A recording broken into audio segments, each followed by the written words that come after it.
On your mark. Get ready.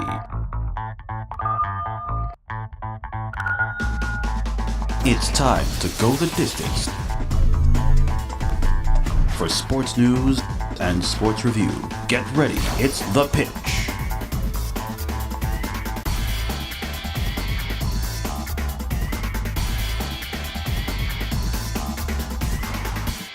Hello, everyone, and welcome to The Pitch. As always, I'm your host, John Fox, alongside here with Mitch Sabbatelli.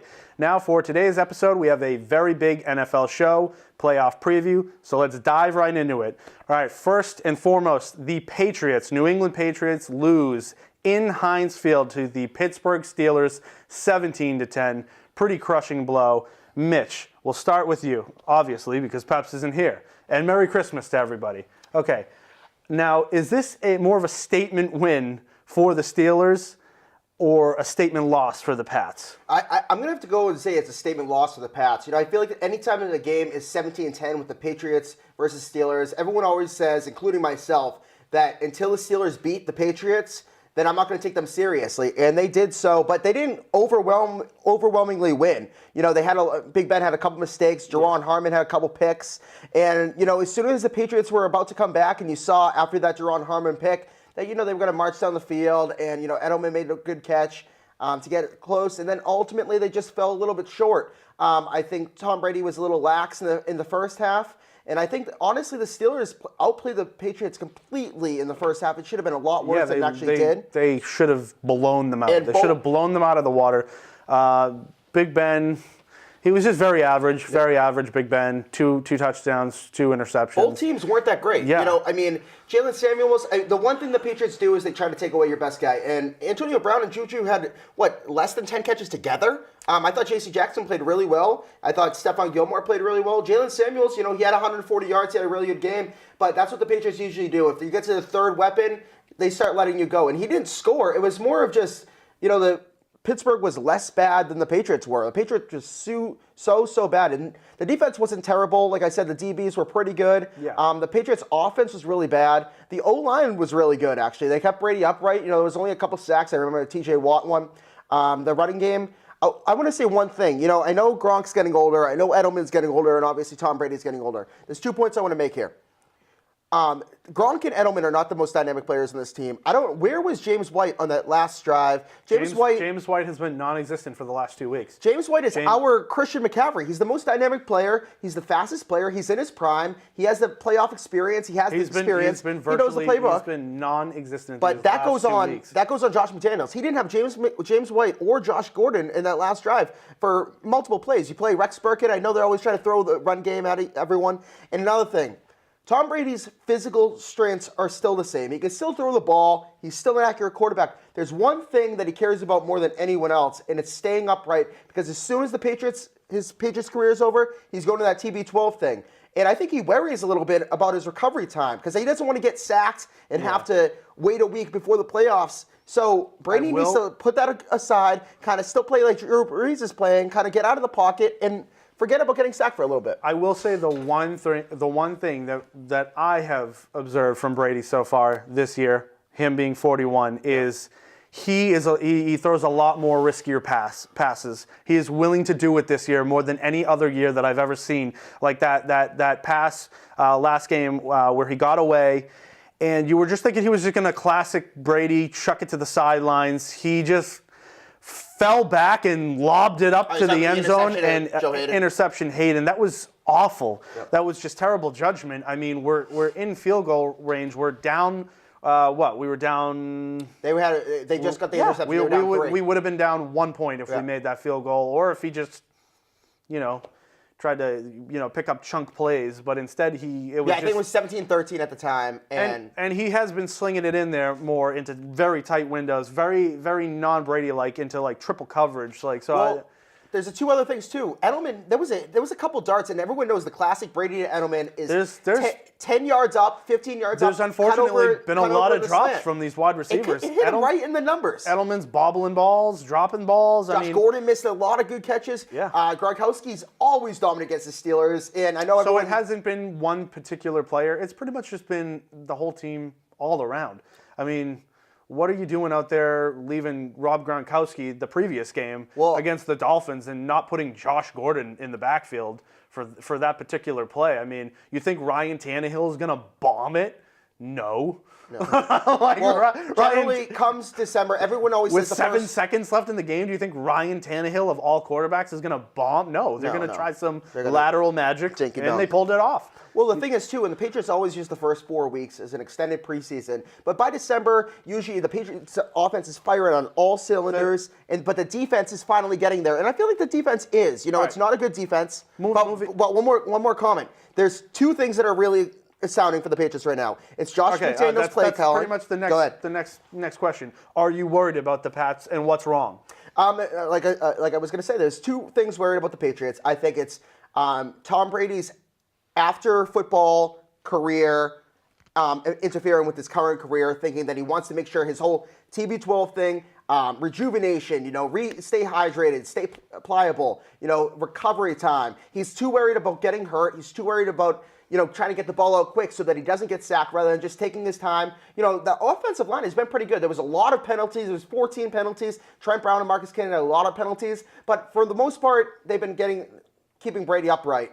But I think Tom Brady needs to stop worrying about that TB12 thing. Just play, because right now he's a football player. And also, Josh McDaniels has to stop getting so cute with the playbook, try to integrate Rex Burkhead. James White should be out there almost 90% of the plays, and I think that's the major issue. Bill Belichick's been pretty good on the defensive side. It's been Brady's attentiveness and Josh McDaniels' play calling. I don't know about the defensive side. They held the Steelers to 17 points. That's not terrible. Yeah, that's just because... that's because it was terrible play, terrible offensive play. I mean, they should have literally reamed the Patriots, like you said. Can you remember? Like you said. But the DBs were pretty good. The McCourty twins were pretty good. Stephon Gilmore was pretty good, and J.C. McJackson was great throughout the game. I mean, I'm very worried about the Patriots because when any opportunity you can be 10-3. Yeah. And then you lose that game in the last 7 seconds on lateral magic. Yeah. I think that's the defining moment of the Patriots That's more season. worrisome to me than the Pittsburgh game. Yeah. But the reason why I am worried, too, is this year, the AFC is really good. And it's not like the other years where it's a cakewalk, It's Pittsburgh versus New England, and they're always better. This year, Kansas City, Houston, but we're going to get to that. Can the Patriots get back on track these final 2 weeks? Oh, yeah. They're going to be 11-5. They're lucky they have... the Jets and Buffalo here, the 2 easiest teams in the division, and also they're both at home. So especially after two losses, and again, this loss is bigger. Okay, this loss is bigger than the Miami one because the Miami one was a bad play. This was a loss, and they outplayed us really bad. I think the Miami one is a far bigger loss. Well, I mean. A far bigger loss. Miami won that game because of that play. Pittsburgh, we would have been 10-3 at that point, okay? And if we lose this game, it doesn't even matter. We're still 10-4. We're tied with the pretty much tied with the Kansas City Chiefs. Right now, aren't we risking playing a wild card game? Right. Well, right now, as it's currently stated, they would be the 3 seed. But the thing is, we do have. I hate to say we have cakewalks because Miami was supposed to be a cakewalk. At home, I honestly don't think Buffalo is a cakewalk Their defense is really good. With Josh Allen, quarterback who can run for 2 touchdowns on the ground, 100 yards. Well, let's put it this way: the Jets game's a cakewalk against the Patriots, who have the susceptible defense, mentality of we're gonna let up big chunk plays, but we're gonna try to keep you out of the end zone. Yeah, it hasn't been working out well, Bill. Okay. Yeah. Yeah. Maybe he needs to bench another star player like Malcolm Butler. Well, he's been benching James White. He needs to play with James White. That's all I'm saying. Yeah. Okay. All right. Final topic of this game: are these teams threats in the AFC? The Patriots and the Steelers. I think the Steelers are what they always are, and it's a solid wide receiver I think whenever you have the Patriots, they're always going to be a threat. Okay. You can't not label the Patriots as a threat. I do not think that the Steelers are a legitimate threat whatsoever. That team's coaching is just, I don't think Tomlin's a good coach at all. If this, they're not. He's not. He's terrible. If these 2 teams were in the normal AFC for the past 5 to 10 years, they'd be threats. The difference the this year. The Steelers have. Wait, let me make a point here. Sorry. The difference this year is the AFC is much better, and also it's not Tom Brady's demise. It's like I said, it's his recovery time. But Edelman and Gronkowski need to play much better. It's not Gordon's fault at all. Gordon has been doing whatever he's been doing the last 10 years. Gronk is a literal shell of himself. Oh, yes, he's he a is. shell of himself. And the Patriots are healthy now. They're healthy. All I'm going to say about the Steelers is they've been so up and down. It's like they're gonna, if they were to win a playoff game, they'd win just one. Just one. That defense is nowhere good enough to win more than one playoff game. I don't think either team's all I'm going to say is when you tie with the Browns, you beat a few decent teams, you lose to the Raiders, you beat the Patriots by a touchdown. That's going nowhere. I'm sorry. When you say threat, though, I think one of those two teams will be in the AFC Championship because of experience, but neither will be in the Super Bowl. Okay, all right. Moving on to the AFC, more of the AFC playoff picture. Yeah. The Chargers defeat the Kansas City Chiefs in a very intense game, 29-28. Now, are they the team to beat in the AFC? Well, I tell you, the AFC West is the teams. I mean, both of those teams are the pride of the AFC.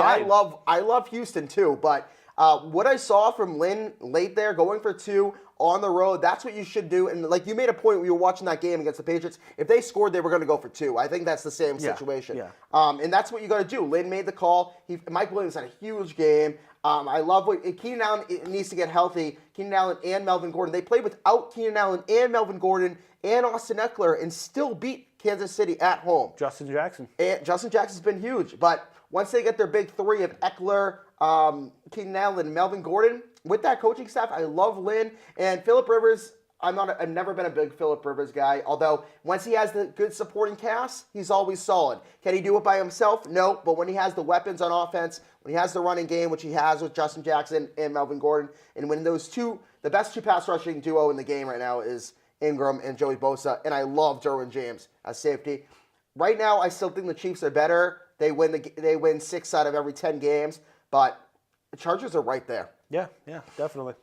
All right, thoughts on the AFC South. Yeah. Are the Texans the team to beat? I've said from the beginning on this very show that there's one team that scares me as a Patriots fan, and that was before I knew the Patriots basically sucked. This year, Houston Texans are my pick to be in the Super Bowl. They were on fire. serious? Yep, they were on fire last year before Deshaun Watson went down. Deshaun Watson's playing his ass out. I can't say that, but you can get that out in the show. Deshaun Watson's been excellent for the second half here. And that defense is playing. You can basically pencil in everyone on that defense to the Pro Bowl. And the coaching staff's looking really good. I love that offense. I love that trade. That's a bold Thomas. Super Bowl. It is. Statement to say the But Texans I of all also teams are think- going to make it to the Super Bowl. I want to say that division is so. the hardest division in the AFC. And also, Titans, they're 2 up and down for me. I know Derrick Henry's really good, but the Colts look really good too. Yeah. And that division in general is pretty tough. Blowing out the Cowboys, Yeah. 29-0. But then they randomly lose Cowboys. to some teams too. I don't know. I'm still going with the Texans. Texans don't lose. They just don't lose right now. They lost. Didn't they lose last week? 2 weeks ago, yeah. But I thought it was last week. no, they won. They won last 9 in a week. row, and then they lost. But they I won believe. this week. Okay, all right. Well, yeah, But I mean, They're a good team. they're a good team, no doubt. But in my mind, Deshaun Watson, he's obviously his level of play has decreased, I think, a little bit. I mean, obviously coming out of the gates as a new NFL quarterback, nobody could stop him, and then he tears his ACL. And that huge crushing blow terrible. to that team. Yeah. And then also them this year losing Will Fuller. That was, I mean, that guy is one of the greatest wide receivers of the last 3 years. The only problem is he's literally made of glass. Yeah. I mean, he almost caught like a 70-yard bomb. And he tore his, did he tear his ACL One of the in the end zone? LCLs, He yeah. landed right on his leg, and he was done for the season. I mean, if you look at his games, he's played 5 games last year, caught 7, he's incredible. 8 touchdowns. He played 7 games this year, caught 8 touchdowns. I mean, that's. But I think the difference is now Lamar Miller's playing really well. That offensive line's really good in Houston. I don't think Houston. Lamar what? That offensive line, Lamar Miller's been pretty good. Yeah.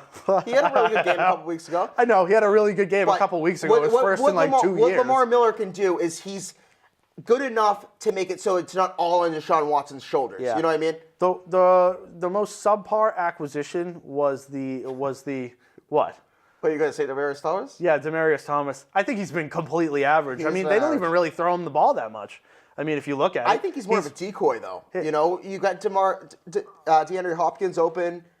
I love that team. So who's your pick for the AFC then? For the AFC? Yeah. To go to the Super Bowl? Yeah.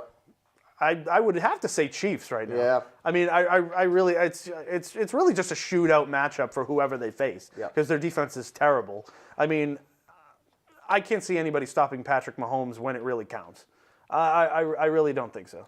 I really think he's learning from this. I mean, what? He's so good. Is he like two touchdowns away from 50 touchdowns his rookie year? I heard a comparison. He's better on the run. Yeah. He's literally like the most precision passer that I've ever seen on the run. He can Tyreek Hill and him dangerous. I don't care. You know what Patrick Mahomes I is? do not care who the running back is. Don't care who the running back. Whether They can punch anyone.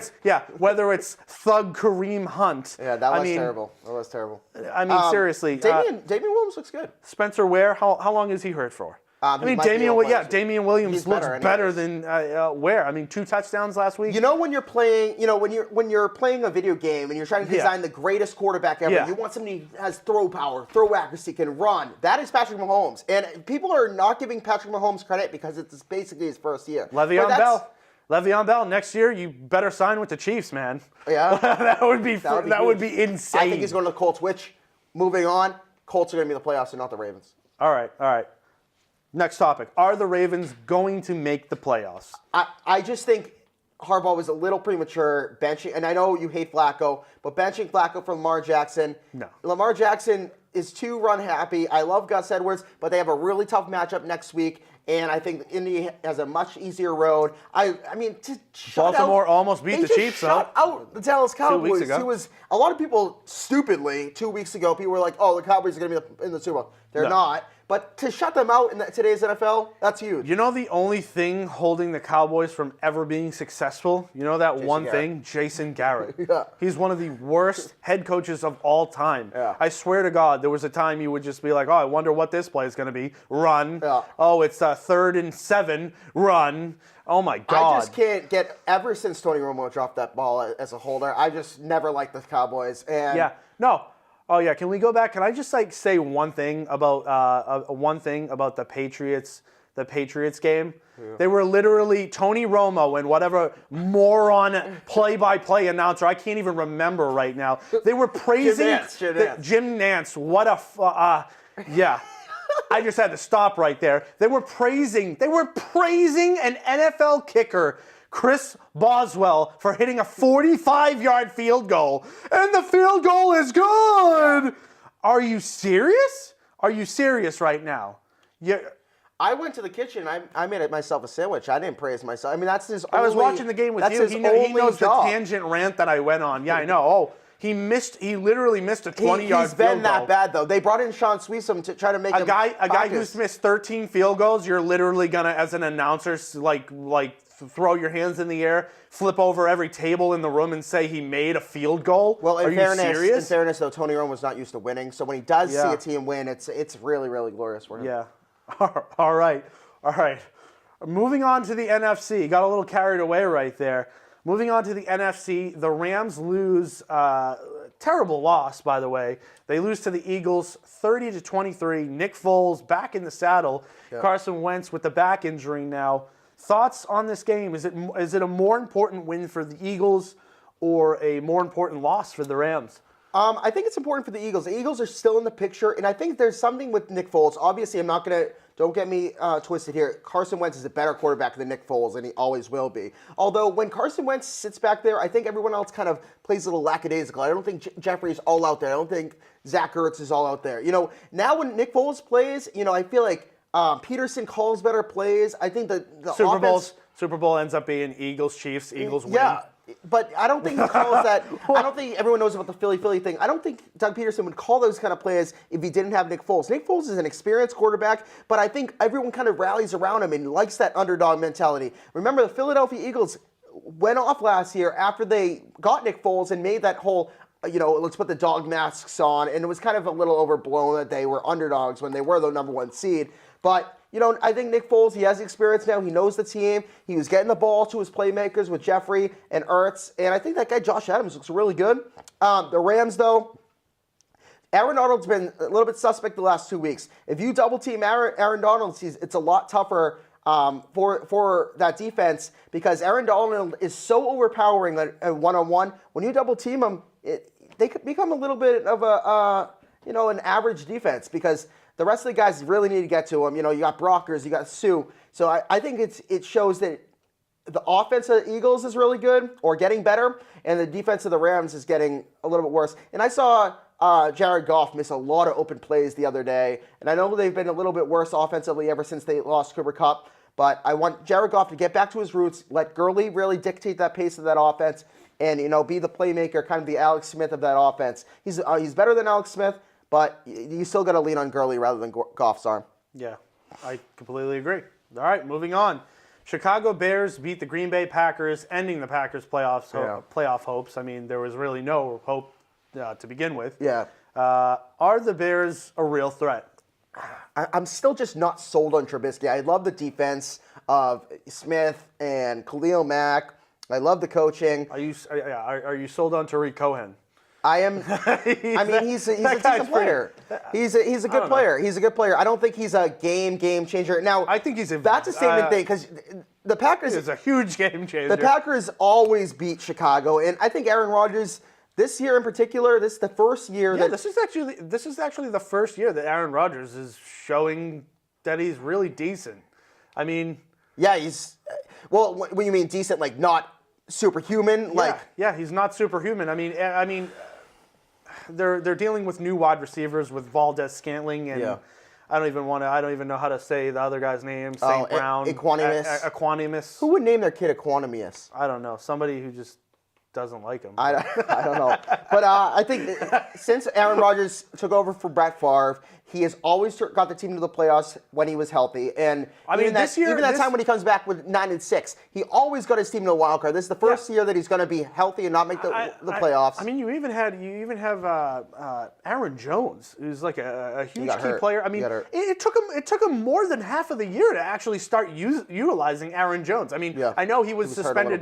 He was suspended for 4 games, but they were playing Jamal Williams and like Ty Montgomery pretty much over him as the pass catching back. I mean, he's a versatile player. I mean, you have to have Aaron Williams in there. I know he just got hurt, like you said, but even when he was healthy, I mean, it was like pulling teeth to get him in there. Well, I mean, and this was a year that they signed Jimmy Graham. This was a year I thought Aaron Rodgers was going to put aside his, no throwing to the tight end mentality, and actually, he's always hits up his receivers with Devontae Adams, everybody in his receiving core. Randall Cobb just got old, huh? He's just not the same kind of guy. But I mean, I think also the Packers, but the GM of the Packers, they did the right thing by firing McCarthy because he has not been good. But Aaron Rodgers, like you said, he doesn't have the same kind of weapons, but they really needed to bulk up defensively. Everyone always talks about how Brady and Breeze and Rivers is getting old. Rodgers doesn't take care of himself like those 3 guys do. He cares more about his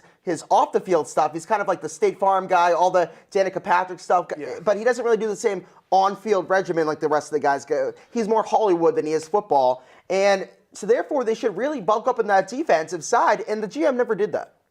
True. I mean, one thing I will have to say about these last 2 weeks in the NFL, very odd games. Oh, yeah. Very odd game scores. I mean, the Raiders beating the Steelers. The Seahawks losing to the 49ers. Last night's Monday night game, the Saints barely walk away with a win over the Carolina Panthers, 12-9. Terrible. Drew Brees doesn't throw a touchdown. Yeah. Whoa. I mean, some shocking things just happened. Last week when the Patriots, the Eagles beat the Rams, Kansas City, and the Chargers all lost, and the Steelers. Yeah. It was not. Like you said, that's what the NFL Kansas City losing by 1 point. There's really when not they go one ahead for the 2. There's no one clear-cut team, and I mean, you can say the Chiefs, but even they have some games where they lose they have some up and down games. They barely beat the Ravens. It's not too late to figure out something on defense, Chiefs. I mean, if Andy Reid can work some type of magic with whatever defensive coordinator he has, who's the defensive coordinator? Is it? I forget. No, I don't even know. But if they could just work something out to just But keep those two guys right now, teams Justin like 20 Houston. points or under, Yeah. they're gonna walk right into the Super Bowl, I believe. And I think believe they did a great job by just getting rid of Hunt as soon as all that backlash hit. And I thought they were going to start tumbling down. They've been relying more on Mahomes, and it is his team. I think he's ready to go, and they are probably the most complete team here. All right, so I mean, do we have any more? Yeah, we have a couple more we things can talk about. I mean, that was actually it. Was it? That was actually. Who's your NFC pick for winning the for getting the Super Bowl? My NFC pick to get to the Super Bowl. Yep. I'm gonna have to say Saints. I'm gonna have to say the New Orleans Saints. I mean, they've been treading on rocky water these last like 3 weeks, Yep. right? But I still see, I still believe firmly, if the Saints match up against the Rams, I pick the Saints all day in that matchup. I do not think McVay is. I do not think he's too inexperienced as a head coach. Well, one thing we did miss. One key thing that I was just blown away by McVay. Yeah. I remember he had like 2 minutes left, and he chose to pass it on all. He had 2 minutes left. The opposing team had like 2 timeouts, I believe, and the 2-minute warning. He chose to pass on all 3 downs. Yeah. I mean, that's just stupid football. Stupid football. Well, that was a Chiefs game. One thing I do want to say is we were going to talk about Dallas Cowboys. Dallas Cowboys, they look really good with Amari Cooper right now. They are going to win that division. Philly's a little bit too far behind right now with only 7 wins, but they are not a threat at all. After that Colts game, they are nobody. My pick is Houston Texans versus the Rams. I like what you said about Sean McVay, how he's a little inexperienced, but he does week to week change with his game plan, kind of formulate his whole game book, playbook, and also, kind of uses Jared Goff's ups and downs to his advantage. But he needs to really rely on Todd Gurley. He needs to find a way to get Aaron Donald into either single coverage or back him off the line a little bit so that he's not double covered, and that defensive backs have to really show up. But I'm going to say that the Rams, because they had a bye, the Saints just are, the last couple of weeks have been really kind of pissing me off. They've been, these games that you think they're going to blow teams out, they just win by like 17-13. There's no really dominant team in the NFC like there was last year. Screw you, Jared Goff. And I did say at the beginning of the year that Minnesota and Philly were going to both miss the playoffs on this very show. I think Minnesota might make it, but Philly's not going to make it. But with that Seattle out? Did Seattle lose this week? Seattle's still in the they lost to the 49ers. They lost to the 49ers by 3. Nick Mullins. Yep. Yeah, I know. Crazy. But that pretty much wraps this episode of The Pitch Up. We both want to wish you a Merry Christmas from Saugus TV. Be sure to follow us on Facebook, YouTube, Vimeo, the works. And until next time, you're watching The Pitch, guys.